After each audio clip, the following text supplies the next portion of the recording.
Good afternoon, Standard 8 students. Now, when the black rabbit of Inle, when he made Ahrairah to believe that you are not affected by the white blindness, it is because you have got no ears. Now that was a very embarrassing situation for Ahrairah, because he wanted to stay back and he wanted to make sure that the black rabbit would save his people. So Ahrairah fell to the ground. He tried to move, but then laid still in the silence. He was shocked that his trick had failed, because since he had no ears, so there was no chance of him to be infected by the white blindness. Ahrairah said the black rabbit, "This is no place for warm hearts and brave spirits." So this is not the place for warm hearts and brave spirits. It says you have come here for a particular purpose. That is to save your people. All right? But this is not the right place for you to do all this. Like he had said it earlier,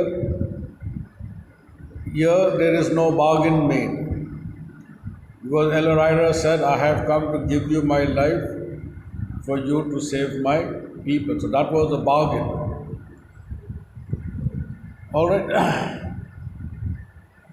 Go home.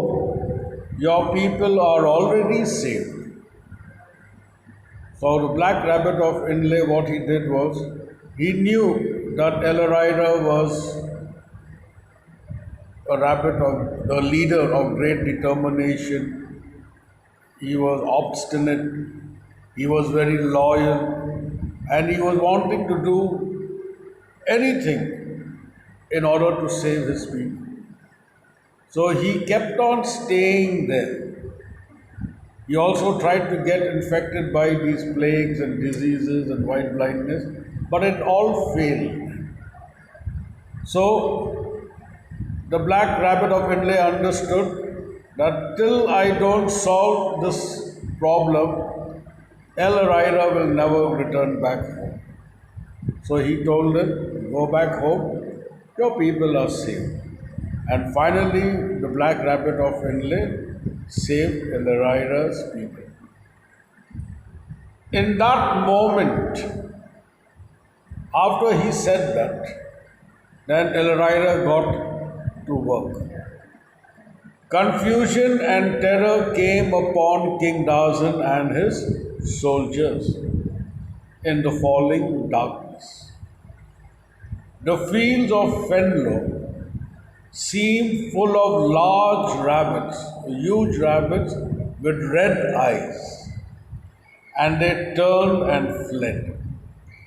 Now suddenly in the fields of Fenlo, the rabbits that appeared were much larger than the normal size, and they had red eyes. And looking at that in the dark, that frightened King Darzan and his soldiers, and they ran away from there. When at last Ahrairah was able to rise to his feet, the black rabbit was gone, and Rapscuttle was coming down the run. Together they went out to the mountain side and made their way down the stone rattling gully. They did not know where they were going, except they were going away from the black rabbit's warren. Now when he was put to sleep, and this falling darkness, huge rabbits appeared with red eyes and frightened King Darzan and his soldiers. So when Ahrairah woke up, he found that the black rabbit of Inle had gone. He was not there. And then he found Rapscuttle coming down. So both of them they ventured out, but they did not know where they were going. But they only knew one thing, that they were going away from the black rabbit's warren. At last they came back to the warren. It was evening, and they could see a number of rabbits at Silfley. Now, when they returned back, they found a lot of rabbits at the Silfley. Well, they look all right, said Ahrairah. But a Silfley is a place where the rabbits come out and they eat the food and then they go back. So he found many rabbits coming out of the hole and eating the food. So it looks like now nothing went wrong over here. Everything seems to be fine. Let's see whether we can find the Osler captains. Okay, so now every group has got a captain or a leader called the Osler. They stopped to speak to a group of smart young bucks and does. We want to find Loose Tribe, said Upscuttle. Can you tell us where his burrow is? I have never heard of him, answered one of the bucks. He was an officer of the Osler in the fighting, said Upscuttle. Remember the large rabbits and the red eyes and all that. So now he was referring to the war that broke out between the huge rabbits with red eyes and the soldiers and King Darcy. What fighting, said another buck. That means this piece of information seems to be very new to them.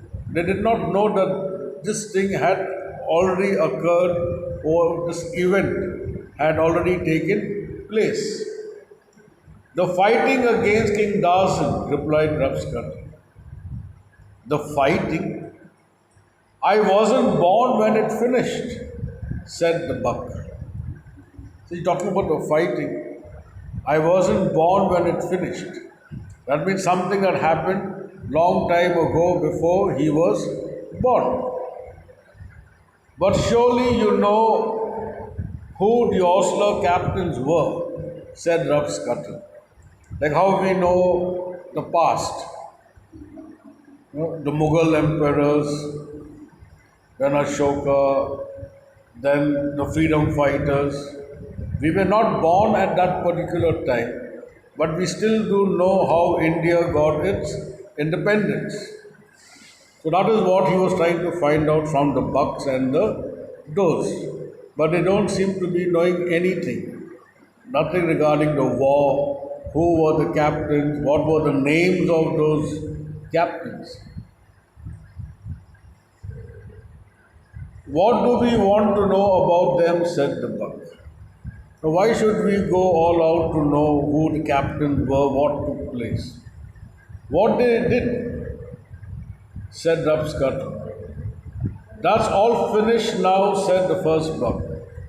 That's got nothing to do with us. Okay, now whatever had to happen, it has happened. Now that's got nothing to do with us. If this loose tribe fought king, what's his name? That's his business, said one. The doors, it's not our business, is it? Now, like when our country is in trouble, the lay people are not concerned what is taking place in the borderline.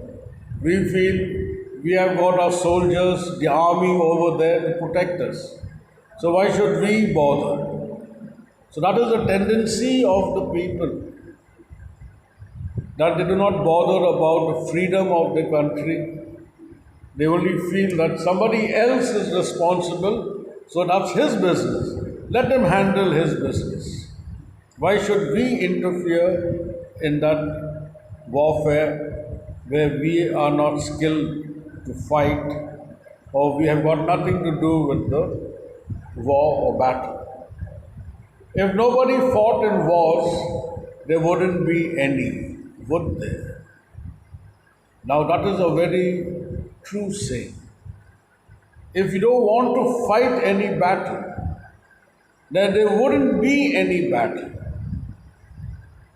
But you can't get old rabbits to see them, said another group. That means usually, like when we hear stories of the past, it's been told by our grandparents or our great parents, or if there is a very old man, he will tell you what had taken place 60 years, 70 years, 80 years ago.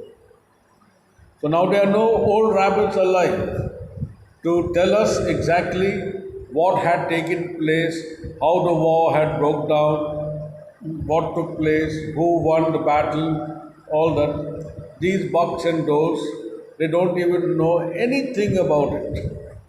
And they feel that they shouldn't be bothered about it. Why should they be bothered? Their only simple reasoning is that if you don't want any battle, there wouldn't be any. So if you look forward for a battle, then perhaps there will be a battle. So in other words, what we are made to learn is that we shouldn't go looking out for any kind of battles.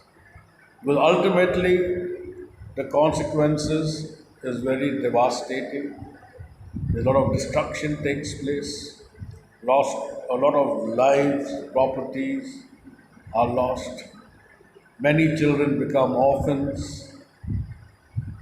So the futility of war is very bad. So that is why they said we shouldn't be looking forward for a war or a battle. So that's all from this chapter. Then after I complete this, then I shall take a class test. Thank you.